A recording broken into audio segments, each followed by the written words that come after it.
Nos encontramos con el abogado Raimar Villena Chumbiauca y los integrantes que pueden apreciar son Alicia Flores, Madeleine Chambilla, Rosario Quijandría, Maite Pereira, Pablo Taquiri, Perela Rodríguez. Bueno, muy buenos días y gracias por concedernos la entrevista. Buenos días. Bueno, iniciemos primero con el concepto de equilibrio de poderes. Bueno, en principio es un concepto muy manoseado mediáticamente. El equilibrio de poderes tiene que ver con un concepto previo que es el de la separación de poderes. Conocemos a la separación de poderes como un concepto que está referido o relacionado a la separación de algunas funciones que tiene el Estado, funciones especiales, macrofunciones. La función legislativa, asignada al Poder Legislativo, el Congreso; la función ejecutiva, ejecutar las decisiones legislativas y las decisiones judiciales a través de las obras que hace el gobierno en los diferentes sectores y ministerios; y el Poder Judicial, que tiene que ver con la facultad de dirimir los conflictos de intereses de relevancia jurídica en la sociedad. Esos que son los que conocemos como poderes y que los atribuimos como separados, en realidad son un solo poder del Estado. Es el Estado el que tiene ese poder, que es un poder que nosotros le hemos dado al Estado. Nosotros le hemos conferido ese poder al Estado, y en ese darle ese poder al Estado asignamos a quienes ejercen los cargos, las funciones públicas, la facultad de poder ejecutar esas acciones. Pero el tema del equilibrio de poderes tiene que ver con una idea, que es una idea muy común últimamente, respecto a que los diversos poderes del Estado interfieren o de una u otra manera entran en conflicto de competencia respecto de las facultades o funciones específicas que tiene un determinado poder del Estado. Entonces, cuando hablamos de equilibrio de poderes, de lo que estamos tratando de hablar es de que esos poderes deben funcionar, deben ejercer sus funciones conforme a las atribuciones que le ha dado la Constitución, pero que deben interactuar o interrelacionarse de tal forma que no se inmiscuya un determinado poder en las funciones o facultades de otro. Básicamente, a eso alude la idea del equilibrio de poderes. ¿Cuál es la situación actual de nuestro país sobre el equilibrio de poderes? Bueno, la situación actual de nuestro país tiene que ver con dos situaciones, con dos circunstancias que son muy peculiares en nuestro país. En primer lugar, nuestro sistema de gobierno. Nosotros no tenemos un sistema puro, es decir, no se puede llamar a nuestro sistema un sistema presidencialista, y tampoco se le puede llamar parlamentarista, por hablar de los dos extremos que tenemos nosotros en lo que comúnmente, digamos, se puede atribuir a un sistema republicano de gobierno. Entonces, cuando tenemos nosotros un país con un sistema político sui generis, que es este del presidencialismo con cortes parlamentaristas, como le llaman algunos, o del semipresidencialismo, como le llaman otros, cuando tenemos nosotros un sistema como el nuestro, debemos darnos cuenta que no es, como se podría pensar, un problema de nuestra Constitución actual. Es un problema que viene desde la fundación de la República. Desde que se proclama la independencia, todo el siglo XVIII, han habido diversos pensadores que han tratado de darle forma a nuestra forma de Estado, vale la redundancia. Y esa forma de Estado, que tiene que ver con una forma de Estado y una forma de gobierno, ha ido modificándose paulatinamente, desde lo que parecía un presidencialismo que nunca fue, y de pronto tenemos nosotros un protector del Perú o un supremo dictador, como tuvimos con San Martín y Bolívar, hasta lo que tenemos ahora. Es un progresivo afinar un sistema propio, un sistema en que el presidente de la República tiene funciones y tiene poderes, facultades, atribuciones que las podemos atribuir a un sistema presidencialista, pero cuyas funciones y atribuciones están limitadas y recortadas por un consejo de ministros, primer ministro y ministros, que le ponen ciertos límites al presidente de la República. No actúan como secretarios, como en Estados Unidos. Pero tenemos a ese presidente de la República y consejo de ministros que están supeditados a un control constitucional ejercido a través del Parlamento. Para comenzar, lo que hemos visto hace 2 o 3 días, ¿no es cierto? El voto de confianza que el Parlamento le otorga al presidente del Consejo de Ministros y su gabinete.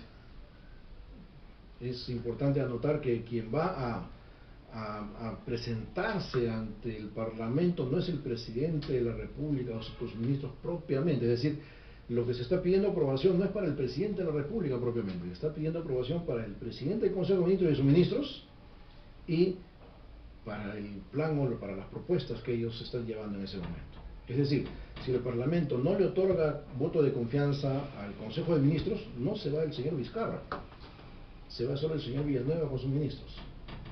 No es el que está en cuestión el presidente propiamente. Claro, podrá decirse, claro, no ha aprobado al presidente los ministros que presentó, por supuesto, pero en realidad quien está en cuestión no es el presidente propiamente, el presidente está protegido por un manto que le va a acompañar hasta que termine su mandato.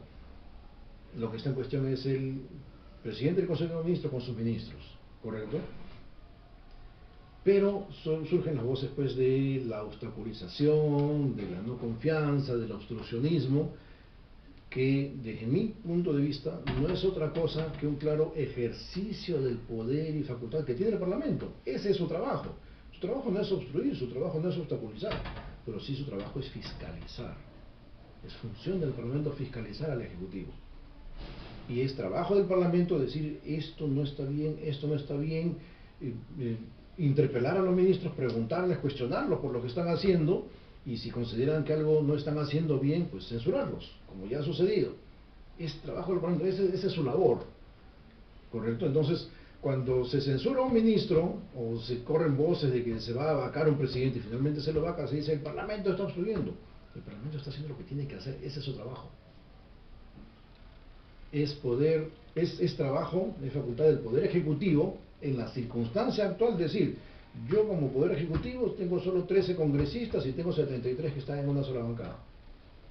Yo tendría que haber asumido una actitud distinta, no de negociación debajo de la mesa, ni como dijo lamentablemente nuestro expresidente Kuczynski, bueno pues habrá que jalarse a algunos congresistas del fujimorismo.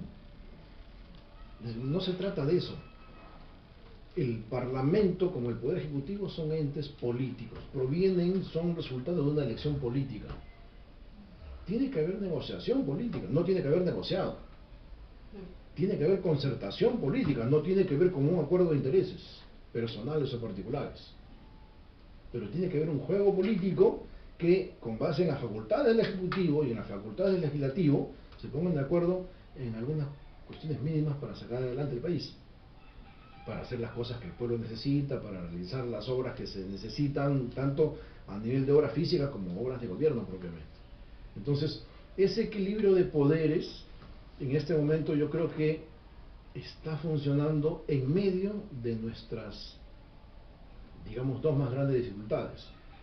Primero, en medio de nuestra todavía incipiente democracia, porque hasta el momento todavía tenemos más años de épocas de gobierno dictatorial o autocrático que gobiernos democráticos, en primer término, y también en medio de nuestro complicado sistema de elecciones de representantes. Tengan en cuenta que en primera vuelta se eligen presidente y congresistas, y en la segunda vuelta solo se decide quién es presidente, aunque los congresistas sean todos de oposición, como en este caso. Kuczynski salió elegido presidente, pero tenía un 60% de oposición en el Parlamento. ¿Eso complica las relaciones entre Ejecutivo y Legislativo? Por supuesto que sí. ¿Eso pone en cuestión el denominado equilibrio de poderes? No. No necesariamente. Es resultado, lo que sea, del manejo político, de la concertación política, del diálogo político. Pero si tenemos que quienes están en el Parlamento son personas que por tildarse de independientes no tienen experiencia ni formación política y hacen política con mucho orgullo, diciendo que no son políticos, pero que en consecuencia demuestra que no saben hacer política, hacen política sin saber hacerlo. Y si en el Ejecutivo tenemos nosotros técnicos de lujo, entre comillas, que al final de cuentas lo sientas en un ministerio o un viceministerio y no saben gobernar. Entonces, eso nos da la apariencia, nos da la impresión, mira, están que se pelean el Ejecutivo y el Legislativo. No hay equilibrio de poderes. Y eso no es el hecho. El tema son las personas. Si en medio de eso nosotros nos encontramos con un poder judicial, que aquí no es un equilibrio de una balanza de 2, sino de una balanza de 3, nos encontramos con un poder judicial que, en el caso de las cuestiones de la lucha contra la corrupción y la delincuencia, que son los aspectos más mediáticos y que cada vez se van agravando más en nuestro país, pero que al mismo tiempo no dependen solo del Poder Judicial, porque cuando hablamos de delincuencia, ya sea por corrupción, por crimen organizado, por maleantes, etcétera, cuando hablamos de delincuencia no hablamos solo del Poder Judicial, sino fundamentalmente hablamos del Poder Judicial de la mano del Ministerio Público. Si vemos que esos dos órganos no están funcionando adecuadamente, si vemos que entre ellos mismos no funcionan, no solo coordinadamente, sino no funcionan, digamos, no hay la suficiente eficiencia y eficacia en su accionar, entonces nosotros ya ponemos en duda todo el sistema, lo que está mal. ¿Qué tan importante es la separación de poderes en un sistema de gobierno como Perú? Claro, ahí la clave de la pregunta es en un sistema de gobierno como Perú. Les comento que hasta hace pocos años en Inglaterra no había la famosa separación de poderes como la conocemos ahora. Los jueces estaban dominados y designados por el Parlamento en Inglaterra. ¿Correcto? Recién hace pocos años tenemos nosotros lo que se llama aquí en el Perú un poder judicial autónomo. Jueces que no dependan del Parlamento. ¿Correcto? Entonces, ¿y alguien puede cuestionar la democracia inglesa? ¿Alguien puede cuestionar el parlamentarismo inglés en ese sentido? No. No sucede, no es así, ¿correcto? Entonces podríamos decir, pero si ahí no hay separación de poderes, porque tienes un poder ejecutivo que depende del Parlamento y tienes un poder judicial que depende del Parlamento, y el Parlamento es el que decide todo. El Parlamento decide ejecutivo y legislativo y decide por sí mismo. No hay la famosa separación de poderes. La clave de tu pregunta está, ¿qué tan importante es la separación de poderes en un sistema de gobierno como el peruano, como el nuestro, correcto? Bueno, definitivamente es muy importante. No porque, repito, no porque el poder en general esté separado, el poder es uno solo, sino porque sí es necesario que hayan control, que haya supervisión, pero al mismo tiempo también es necesario que haya interrelación. No puede entenderse separación o autonomía con independencia, ¿correcto? Hay objetivos del Estado que deben cumplirse. Por ejemplo, para luchar contra la delincuencia, por poner una idea cualquiera, de las más importantes que tenemos últimamente, ¿no deberían coordinar el Poder Judicial y el Poder Legislativo, así como el Ejecutivo, para poder definir normas que diseñen, por ejemplo, procesos judiciales más eficaces, más efectivos? ¿Eso qué quiere decir? Que el Poder Ejecutivo y el Poder Legislativo, los congresistas y los ministros, se van a meter y reunir con los jueces para ver cómo salen las sentencias. No. Eso es autónomo, eso es facultad exclusiva y excluyente del Poder Judicial. Pero sí, para definir política criminal deberían sentarse los tres y trabajar coordinadamente, estrechamente, y diseñar la política con la experiencia del Poder Judicial, que dice, esto se hace así porque muchas veces las leyes salen del Parlamento o salen los decretos del Ejecutivo, y los jueces dicen, ¿y ahora cómo aplicamos esto? Si no se puede, porque lo han hecho genios que no tienen nada que ver con la realidad. ¿Correcto? Entonces hay separación de poderes y es conveniente, es importante que se mantenga esa separación de poderes, pero no debe entenderse esa separación de poderes con independencia o con aislamiento. ¿Correcto? Debe trabajarse coordinadamente con el ente político. El Poder Ejecutivo es un ente político, así como el Poder Legislativo, provienen de elecciones políticas. Uno es político legislativo, el otro es político ejecutivo, pero el Poder Judicial no es un poder político, es un poder técnico-jurídico. Necesita estar exento de la influencia o la injerencia política. Debe estar al margen del interés político. Ahora dicen, sí, que los jueces son de tal partido, de cuál partido. Cada uno puede tener sus propias creencias, sus propias convicciones, pero nosotros tenemos libertad de conciencia en nuestro país. Pero no debe existir ni la injerencia ni la influencia política, no solo en las decisiones de los magistrados, sino en el ejercicio de la actividad jurisdiccional en general y adicionalmente en el funcionamiento y en el sistema de elección de los magistrados. Vemos cómo magistrados, como por ejemplo el Tribunal Constitucional, terminan teniendo cuestionamientos políticos porque finalmente su elección proviene de un órgano político. Entonces termina politizándose su elección. Eso es algo que debe corregirse. Pero no debe entenderse por eso que no debe haber separación de poderes. Tiene que haber, pero tampoco debe entenderse por separación ni independencia ni aislacionismo. Tiene que haber puntos de coincidencia porque somos un solo Estado.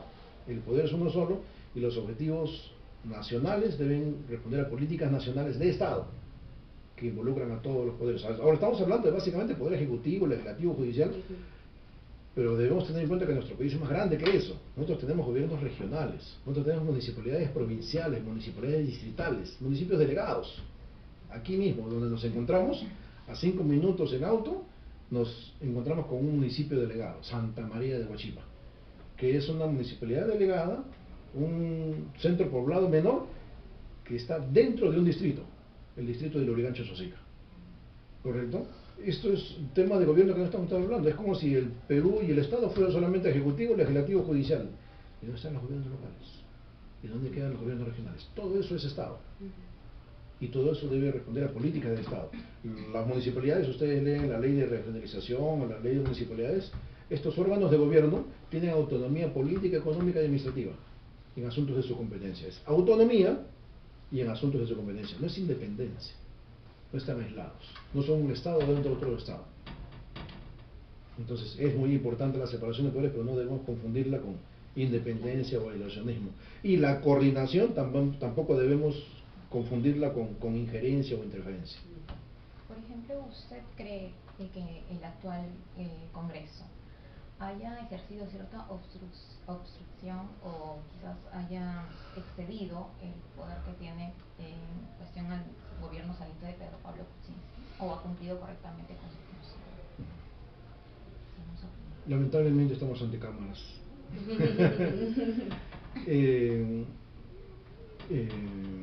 Yo no acostumbro a utilizar términos soeces, pero sí hay palabras que sin ser soeces son un poco más fuertes. Tampoco las voy a usar. Pero de verdad el gobierno de lujo fue un desastre que solito se fue al agua. Esa es mi opinión. Y el problema era muy grande para el Parlamento, con la mayoría que tenemos, porque el no hacer nada no solo lo llevaba a la complicidad, que muchos tildan de ironía o de hipocresía, porque dicen, si tú hiciste lo que hiciste, ahora no te vengas a hacer el santo. No, no se trata de eso. Se trata de que yo estoy hoy, aquí, con una función. ¿Qué hago? ¿Qué hago cuando el gobierno hace algo? ¿Qué hago cuando el presidente miente y lo único que hace es buscar la confrontación? ¿Qué hago? Claro, es fácil decir, claro, porque lo dicen, lo habrán leído ustedes por ahí, dicen, claro, este Parlamento quiere sacar a PPK y quiere poner a Vizcarra porque a Vizcarra lo vamos a dejar como un títere. Es fácil decir eso.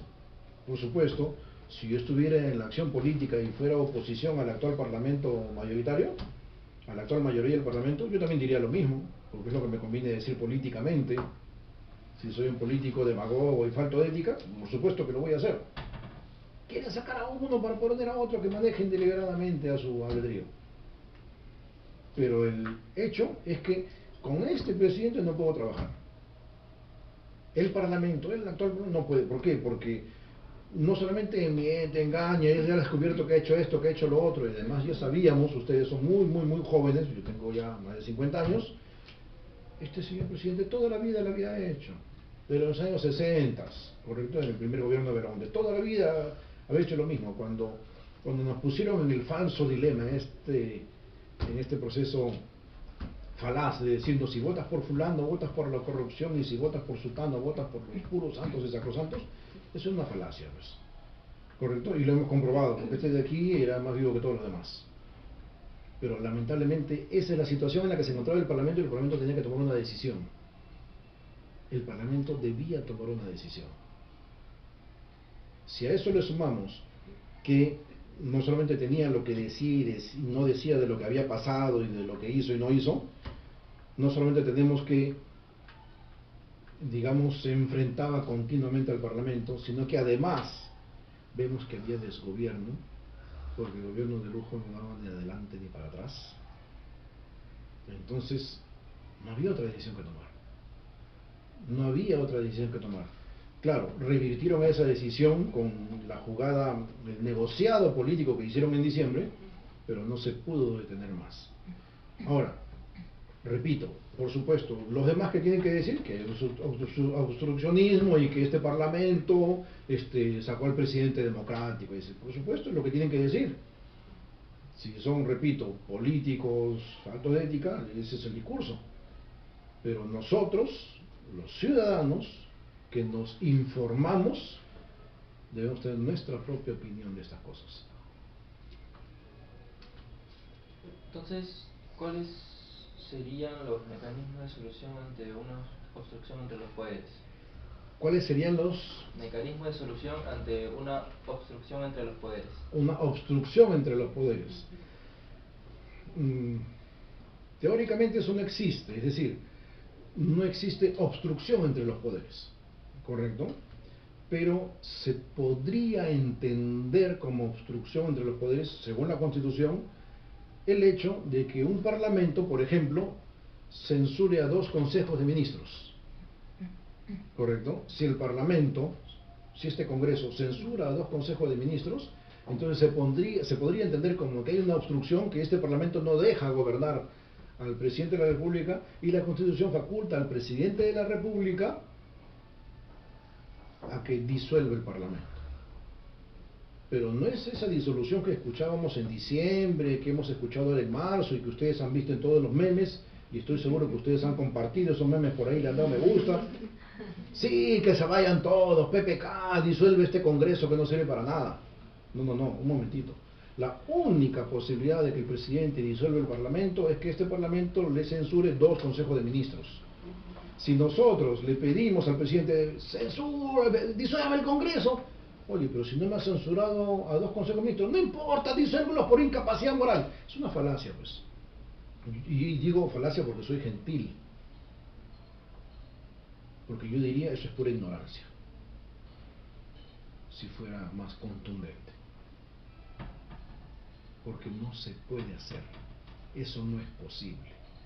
La Constitución solo prevé la disolución del Parlamento en el caso de que le censure a 2 consejos de ministros.